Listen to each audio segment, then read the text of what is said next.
எல்லாருமே என்ன பண்ணணும்னா அந்தந்த பகுதியில் தெருமுனை பிரச்சாரம் மாதிரி தெருவாக நோட்டீஸ் கொண்டு போய் வீடு வீடாக ஓட்டு கேட்குது, டோர் கேன்வாஸ். நீங்கள் அந்த வீடு வீடாக போய் ஓட்டு கேட்டு வந்தால் மகளிர்லாம் எல்லா கட்சியிலும் இல்லாத அளவுக்கு மகளிர்லாம் எல்லா இடத்துலையும் இருக்காங்க. நீங்கள் அந்தந்த பகுதியில் உங்கள் பகுதியிலே கேட்டால் போதும்.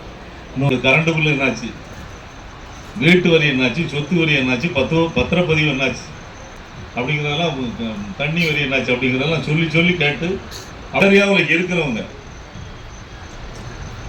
நீங்கள் வீடு வீடாக போய் ஓட்டு கேட்கணும். அதுக்காக அந்த பகுதியில் நீங்கள் போய் கேட்டாச்சுன்னா, உங்களை கூட்டிகிட்டு போய் ஓட்டு கேட்டாச்சுன்னா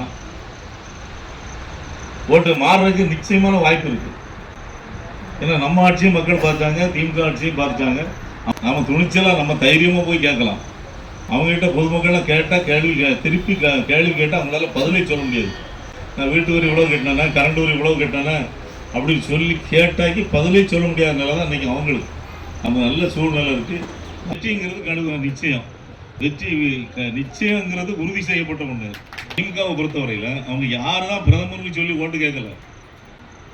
அதான் நீங்கள் சொல்லலாம், உங்களுக்கு யார் பிரதமர்னு கேட்டாச்சுன்னா, திமுக நான் பிரதமர் வேட்பாளர் யாருன்னு சொல்லியிருக்கானா, காங்கிரஸ்கார பையன் யாருன்னு சொல்லியிருக்கானா, அதெல்லாம் கிடையாது. யாருமே பிரதமர் வேட்பாளர்னு சொல்லவே இல்லை.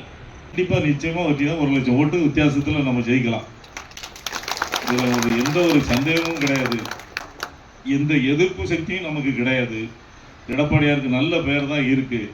அதனால் வெற்றி என்கிற ஒரு முழு குறியோடு நீங்கள் செயல்பட வேண்டும்.